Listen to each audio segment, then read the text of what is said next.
So here I am live right now. This is the first time I'm ever doing this, a live chat. Oh, not chat, a live stream. I'm in front of my parents' house. There's my dad. Hello, Padre.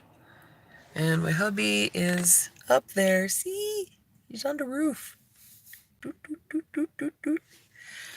Anyway, I wanted to talk about how having like health issues and problems and concerns or whatever and pain, um, dealing with that and the use of opioids. Sorry, I'm dropping my phone all over the place. I don't have a tripod or anything. So, of course, now people are walking up and down the street staring at me.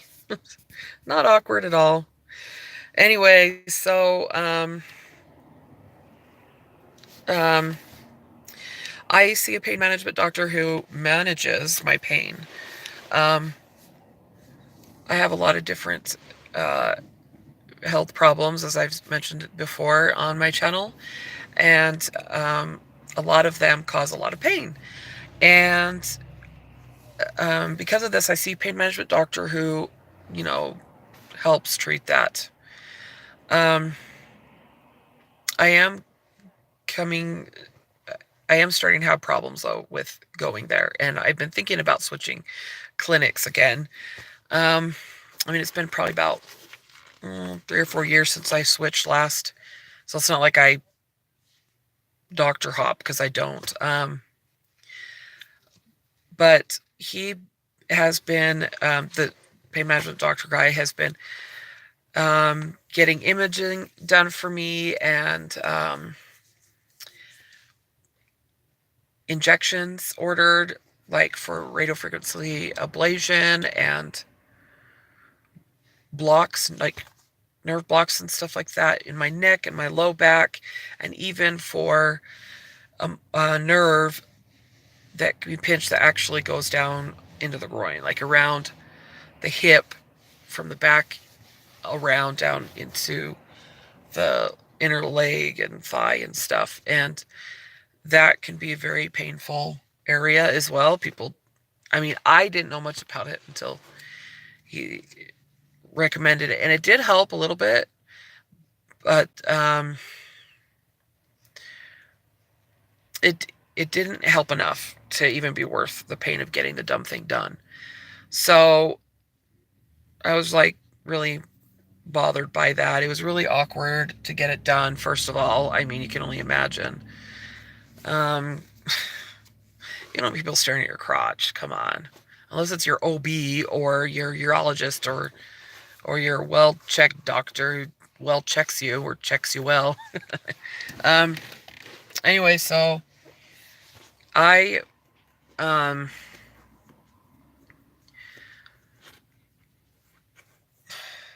I sorry about all the pausing. I'm having a hard time concentrating. I've got a lot going on around me. Neighbors waving goodbye, my dad driving off, and his neat little red truck that I wish I had one like that. Oh,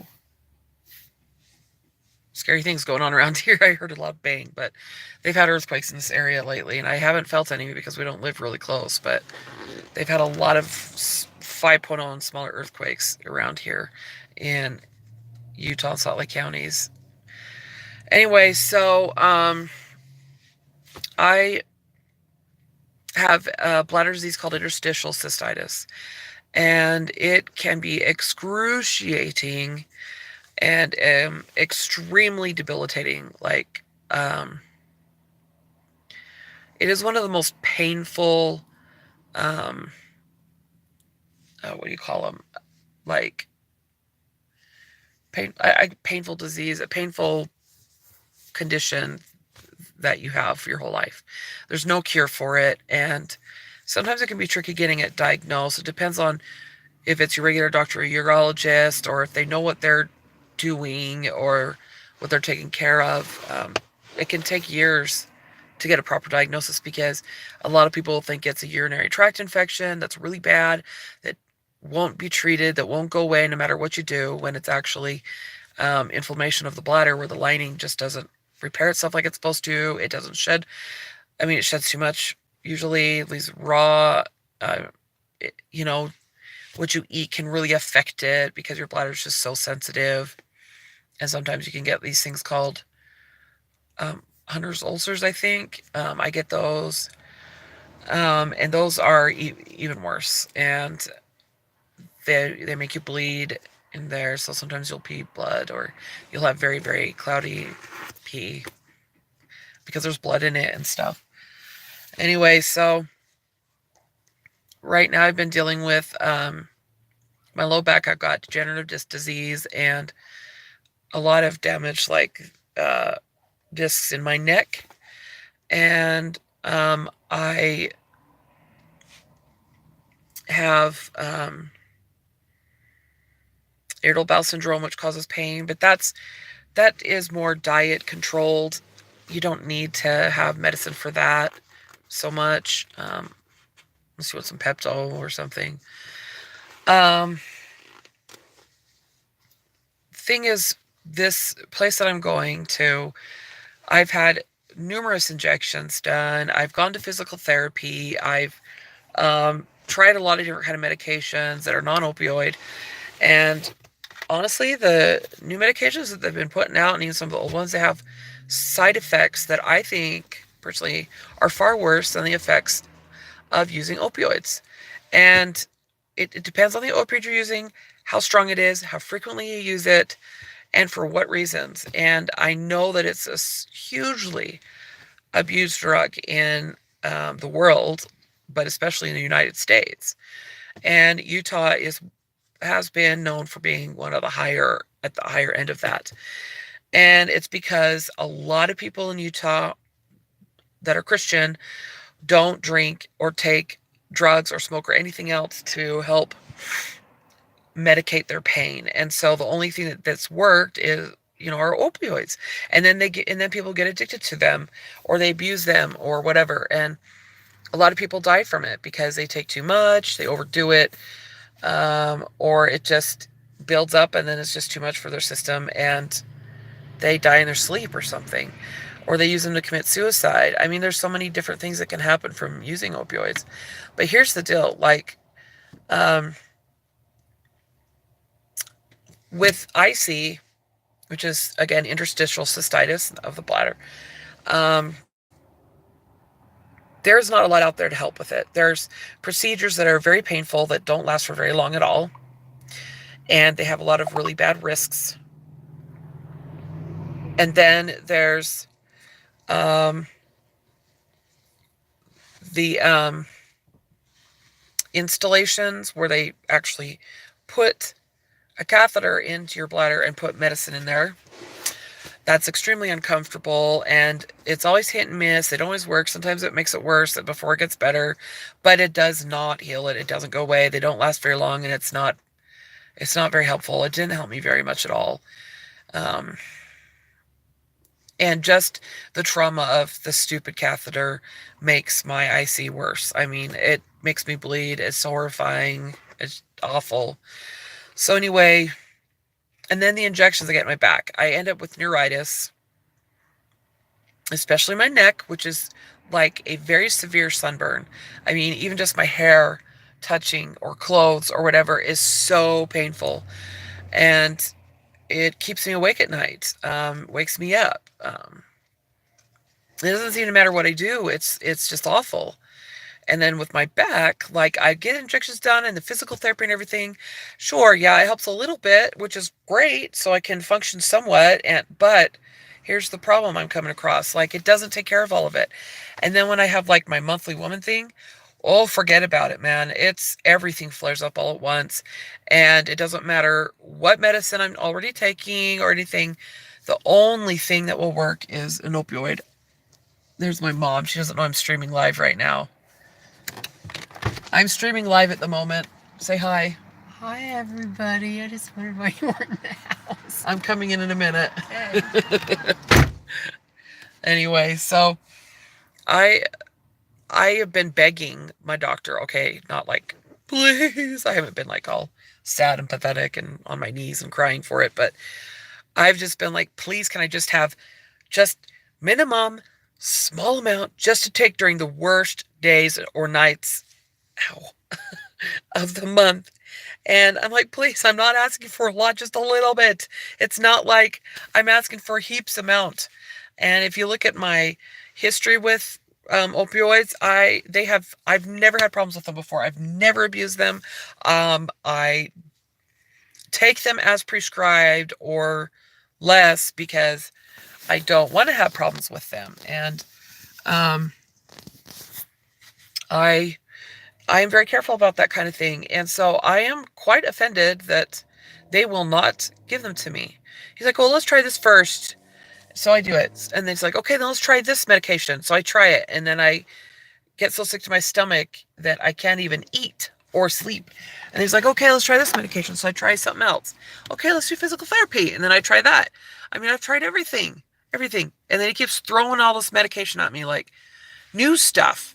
Like, here, take this. Here, try this. Here, have this. I'm like, I'm already on like 12 or 15 or 20 pills. Why do I want 5 more? I mean, like, give me a. Ow, sorry, you're such a joke. My neck is hurting. I'm like, give me a freaking break. Stop expecting me to take a billion medications with a billion side effects.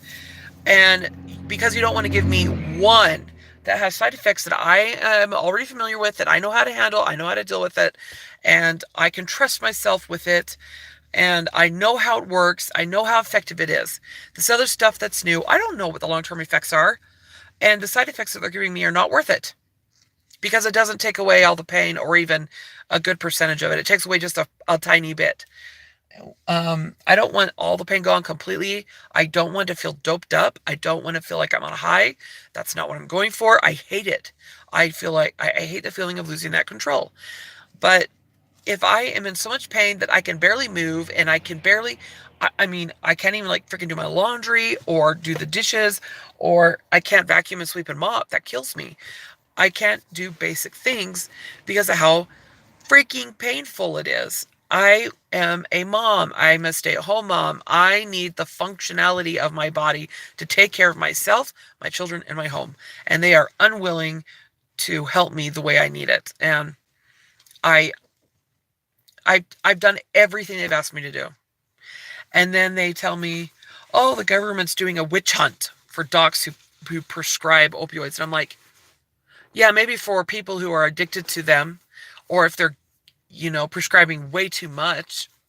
But if I'm asking for minimal amount, that is not way too much. Give me a freaking break. I think that this doctor, this pain clinic is, and well, he actually confirmed this. He's trying to get all his patients off them. I think he just wants to look like the golden boy. And I will bet you, this is my thought, I will bet you that the government,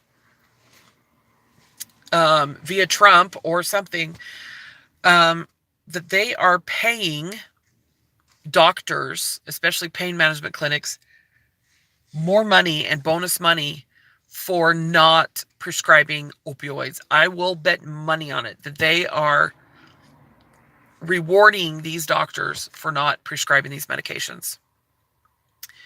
And that's an effective way to fight the war on drugs. It really is. But it is hurting the people that really need them. Just because you're going to slow down or stop the use of something that can potentially be dangerous does not mean it is going to stop the danger from occurring. It won't even stop it from occurring as much as it is. For example, if you're going to try to control these drugs, guess what? People are going to find another way to get them. The people who are abusing them, they don't care about rules and laws and stuff. They're going to find another way to abuse them. So the only people who are going to be suffering are the ones who actually care to freaking keep the law and do things the right way. And they're the ones that are going to suffer. Meantime, the ones who are abusing them are going to continue to abuse them. There's so many other examples I can give of other things out there that people are trying to control or take away from us, thinking that it's going to save lives. Give me a break. It is not. I mean, it's been proven time and time again. Look at history, look at other countries, look at other places where things are being so strictly controlled, where law-abiding citizens and people who really need these things are the ones who suffer or go without or even are killed. While the people who are the ones causing the problems still have everything they want, because they will do whatever it takes to get their hands on whatever it is that they want, no matter what it is. If they want it, believe me, they're going to find a way to get it. They're going to they're going to they're going to break whatever laws it takes to get their hands on weapons, drugs, sex, violence, all that. I'm just so sick and tired of it. Not being taken care of, not being helped, suffering, not being able to sleep, not being able to function, because these doctors want to look like golden boys, probably want to make some money because they don't want to help their patients. They just want to throw a whole bunch of different drugs at them that are going to cause so many other problems in their lives, where they're going to have to take drugs for those side effects and then take drugs for those drug side effects, and on and on and on and on and on. I mean, it's not fair. It really isn't fair. My husband's thinking of leaving this clinic as well because they just took him off of his medication. He has lost jobs because of the pain that he has been in at work. And even with everything he's doing, he does everything they tell him to do. And he is so, so conservative with the medication that he takes. He's very careful. He only takes it if it's so horrible for him that he can't even think straight because the pain is so bad. He's like, I want you to take me to the ER. I can't handle it anymore. That's the only time he'll take a pill. But he's thinking of leaving the clinic and going to the VA and getting medication from them, because this pain management doctor, he sees the same one I do, they're just trying to take all their patients off of it. Except maybe people with cancer, which, yeah, cancer sucks, but there's other things that suck too, and sometimes can hurt worse. People with cancer aren't the only ones suffering. There's other people out there suffering too with lifelong diseases that aren't just going to go away because they get a cure, or aren't going to go away because they die or it goes into remission. No, they stick around for good. And it's a horrible way to live. It's very depressing, very discouraging, and it's very difficult to live from day to day when you're suffering in so much pain. People don't get it. You just don't get it until you've actually lived it. You can't. You'll lack compassion and empathy. You'll lack charity when you see someone who's suffering and you pass judgment on them and just think they're a big wuss or a druggie or they're lazy or they're worthless or whatever it is that you want to call them.